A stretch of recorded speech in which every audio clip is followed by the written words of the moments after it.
હર ઘર તિરંગા અભિયાન સુરતના વેપારીઓને ફળ્યું 40 કરોડનો વેપાર મળ્યો। 15 ઓગસ્ટ સુધી હર ઘર તિરંગા અભિયાન ચાલી રહ્યું છે। સુરતમાં પણ ઐતિહાસિક તિરંગા યાત્રા નીકળી છે, ત્યારે આ તિરંગા યાત્રા કોઈને ફળે ન ફળે પરંતુ સુરતના વેપારીઓને જરૂરથી ફળી ગઈ છે। સુરતના કાપડના વેપારીઓ માલામાલ થઈ ગયા છે। હર ઘર તિરંગા અભિયાનને લઈને સુરત કાપડ માર્કેટને કરોડો રૂપિયાનો ઓર્ડર મળ્યો।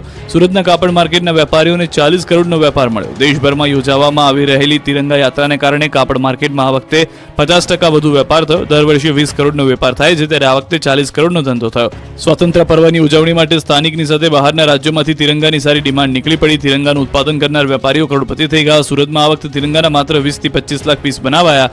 અભિયાનની વહેલી શરૂઆત થઈ હોત તો 3 કરોડ તિરંગા ઝંડા બનાવવાનો ઓર્ડર મળ્યો હોત। સુરતથી મહત્વના સમાચાર। હજીરા વિસ્તારમાં એસઓજી પોલીસને ફરી એક વખત ચરસનો મોટો જથ્થો મળી આવ્યો છે। ફરી એક વખત 2.5 થી 3 કિલો જેટલો અફઘાની ચરસનો જથ્થો દરિયા કિનારાથી મળી આવ્યો છે। વલસાડ ખાતેથી પણ મળી આવ્યો હતો અંદાજિત 1 કરોડનો મુદ્દામાલ કે જેને જપ્ત કરી લેવામાં આવ્યો છે। હાલમાં પણ જાણકારી મળી રહી છે કે ફરી એક વખત દરિયા કિનારે આ વખતે દક્ષિણ ગુજરાતના દરિયા કિનારાઓ જાણે ટાર્ગેટ પર હોય તેવું લાગી રહ્યું છે, કારણ કે અહીંયાથી 2.5 થી 3 કિલો જેટલો અફઘાની ચરસનો જથ્થો મળી આવ્યો હોવાની જાણકારી મળી રહી છે। વલસાડ ખાતેથી પણ મળી આવ્યો છે અંદાજિત 1 કરોડનો મુદ્દામાલ।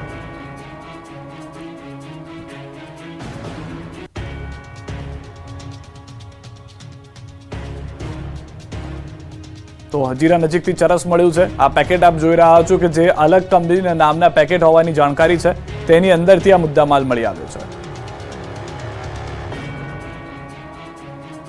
વલસાડના દરિયાકાંઠે નશાનો કારોબાર। ડુંગરીના દરિયાકાંઠાથી વધુ ચરસના પેકેટ મળ્યા। ચરસના વધુ 21 પેકેટ મળતા ખળભળાટ। ગઈકાલે ઉદવાડાના દરિયા કિનારેથી ચરસના 10 પેકેટ મળ્યા હતા। અત્યાર સુધીમાં જિલ્લાના દરિયા કિનારેથી 5 કરોડ 87 લાખના રૂપિયાના ચરસના પેકેટ મળી ચૂક્યા છે। વધુ પેકેટ મળતા જિલ્લાભરની પોલીસ દોડતી થઈ છે। દરિયા કિનારે હાથ ધરાયું છે સઘન પોલીસ ચેકિંગ। ધરમપુરના ધોધે સ્થાનિકોના ધંધા કર્યા ધમધમતા। હરિયાળી નિહાળવા ઉમટી જનતા। વલસાડ જિલ્લાના છેવાડે આવેલા આદિવાસી વિસ્તાર એવો ધરમપુર અને કપરાડા તાલુકો વિકાસની દ્રષ્ટિએ પછાત માનવામાં આવે છે। જોકે કુદરતી તાલુકાઓને છૂટા હાથે કુદરતી સૌંદર્ય બક્ષ્યું છે। ચોમાસામાં પહાડોથી ઘેરાયેલું ધરમપુર અને કપરાડા તાલુકામાં કુદરત સોળેકળાએ ખીલી ઉઠી છે। વરસાદ બાદ પ્રકૃતિ ખીલી છે। અહીંના જંગલો અને પહાડોમાંથી નીકળતા નાના ઝરણા અને નદીઓ પણ ખળખળ વહી રહી છે, તો ક્યાંક ઝરણાઓની સાથે સાથે ધોધ પણ આકર્ષણ જમાવી રહ્યો છે। આમ તો આ સમગ્ર વિસ્તારમાં અખૂટ સૌંદર્ય ભર્યું છે। જોકે ધરમપુરના જંગલોમાં આવેલ ધોધ પર્યટકોને આકર્ષી રહ્યા છે। પર્યટકોના સૌથી મનપસંદ સ્થળમાં એક એવું ધરમપુરના બિલડી પુલ નજીક વહેતા ઝરણા અને જાણીતા 2 જોડિયા ધોધ એવા સોના રૂપા ધોધ પર્યટકો માટે માનીતા સ્થળ છે। બિલપુડી ગામના છેવાડે પહાડોની વચ્ચેથી વહેતા ઝરણાને લઈને ખૂબસૂરત ધોધ બને છે। પહાડોથી નીકળતા ઝરણાને કારણે સર્જાતા સોના રૂપા ધોધના સૌંદર્યને માણવા રોજ મોટી સંખ્યામાં પર્યટકો આવે છે। આ ધોધ અને ઝરણાઓમાં નાહીને લોકો કુદરતી સૌંદર્ય પણ માણે છે। તો કૃત્રિમ વોટર પાર્કમાં ઊભી કરવામાં આવેલી રાઇડથી પણ વધુ મોજ મસ્તી મન ભરીને અહીંના ઝરણાઓ અને ધોધ નીચે નાહવાનું લોકો પસંદ કરે છે।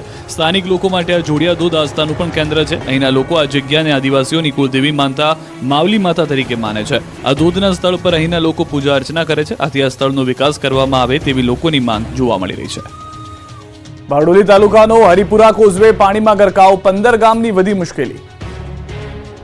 દક્ષિણ ગુજરાતની જીવાદોરી સમાન ઉકાઈ ડેમમાંથી સતત પાણી છોડાતા બારડોલી તાલુકાના હરિપુરા કોઝવે પાણીમાં ગરકાવ થઈ ગયો છે, જેથી 15 થી વધુ ગામોનો બારડોલી મુખ્ય મથકથી સંપર્ક કાપવામાં આવ્યો છે। ઉકાઈ ડેમની પૂર્ણતઃ સપાટી 345 ફૂટ છે। હાલ ઉકાઈ ડેમનું લેવલ 335 મેન્ટેન કરવા માટે ઉકાઈ ડેમમાંથી સતત પાણી છોડવામાં આવી રહ્યું છે।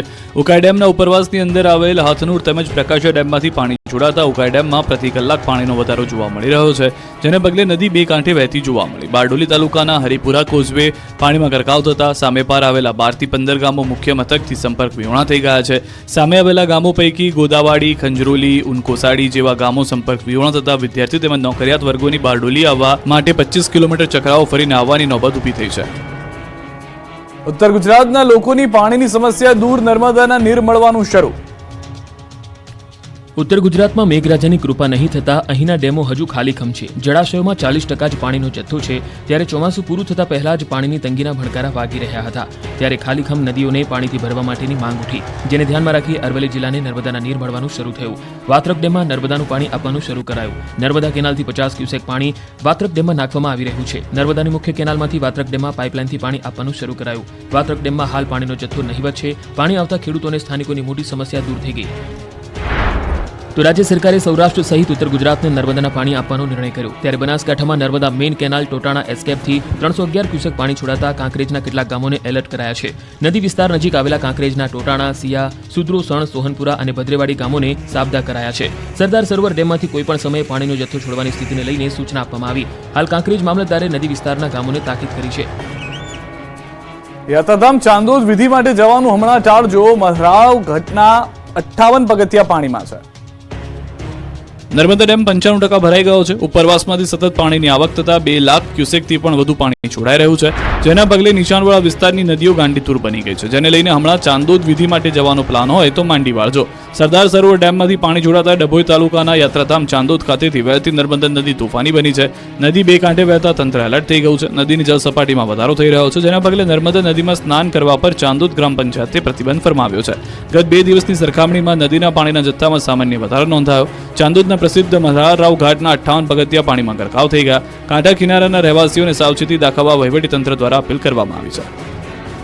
ગુજરાતમાં 2 દિવસ બાદ વરસાદ તબાહી મચાવશે. ગુજરાતમાં ચોમાસાએ વિરામ લીધો છે. મોટાભાગના વિસ્તારમાં વરાપ નીકળી છે. ઉઘાડ નીકળતા ખેડૂતોએ રાહતનો શ્વાસ લીધો છે. ત્યારે હવામાન વિભાગે ગુજરાતમાં 2 દિવસ મધ્યમ વરસાદની આગાહી કરી છે. 2 દિવસ બાદ વરસાદની તીવ્રતા ઘટી શકે. આવતીકાલે રાજ્યના 6 જિલ્લામાં યલો એલર્ટ અપાયું છે. અમદાવાદ, ગાંધીનગરમાં 2 દિવસ મધ્યમ વરસાદ થઈ શકે. બીજી તરફ 8 દિવસમાં લીલા દુષ્કાળ જેટલો વરસાદ ત્રાટકી શકે. ભૂક્કા બોલાવી દે તેવા વરસાદની આગાહી હવામાન નિષ્ણાંત પરેશ ગોસ્વામીએ કરી છે. પરેશ ગોસ્વામીએ આગાહી કરી છે કે 17 થી 21 ઓગસ્ટ સામાન્ય વરસાદ પડી શકે. 1 થી લઈ 3 ઇંચ સુધી વરસાદ પડી શકે. 22 થી 30 ઓગસ્ટ સુધી અતિ ભારે વરસાદ પડી શકે. 22 ઓગસ્ટથી અરબ સાગર થશે સક્રિય. બંગાળની ખાડીમાં લો પ્રેશર બનશે. અમુક જગ્યાએ અતિવૃષ્ટિ સર્જાવાની સંભાવના. બીજી તરફ બંગાળની ખાડીમાં પણ હલચલ શરૂ થઈ ગઈ છે. ત્યારે દરિયો તોફાની બનશે. વરસાદ ભૂક્કા કાઢશે. હવે અસલી રંગ દેખાડશે મેઘરાજા. દરિયામાં 2 ખૂંખાર સિસ્ટમ સક્રિય થતા ભૂક્કા કાઢશે વરસાદ. ભરૂચ અને સાબરકાંઠામાં 6 સેકન્ડમાં ટાંકી થઈ ગઈ ધડામ. ભરૂચમાં જર્જરિત ટાંકી આંખના પલકારામાં ધડામ દઈને જમીનદોસ્ત થઈ. ભરૂચના જંબુસરના ડાભા ગામે જૂની પાણીની ટાંકી જર્જરિત બની ગઈ. ગમે ત્યારે પડે તેવી સ્થિતિમાં હતી, જેને લઈને તંત્રએ ટાંકી ઉતારવાનું કામ તો શરૂ કર્યું હતું, પરંતુ ટાંકી ઉતારતા પહેલા જ ટાંકી ધડામ દઈને નીચે પડી ગઈ. માત્ર 6 સેકન્ડમાં જ ટાંકી કકડબૂજ થઈ ગઈ હતી. તો જોતજોતામાં ટાંકી દુકાનો પર પડતા દુકાનોને ભારે નુકસાન થયું હતું. માલ સામાનને નુકસાન થયું. અચાનક જ મસમોટી ટાંકી ધસી પડતા દોડધામ મચી ગઈ હતી. અફરાતફરી મચી ગઈ.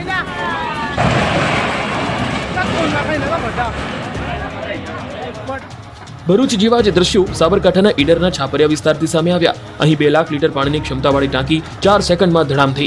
સાબરકાંઠામાં ઈડરના છાપરિયા વિસ્તારમાં મહાકાય પાણીની ટાંકી તોડી પાડવામાં આવી. છેલ્લા કેટલાય વર્ષોથી પાણીની ટાંકી જર્જરિત હાલતમાં હતી.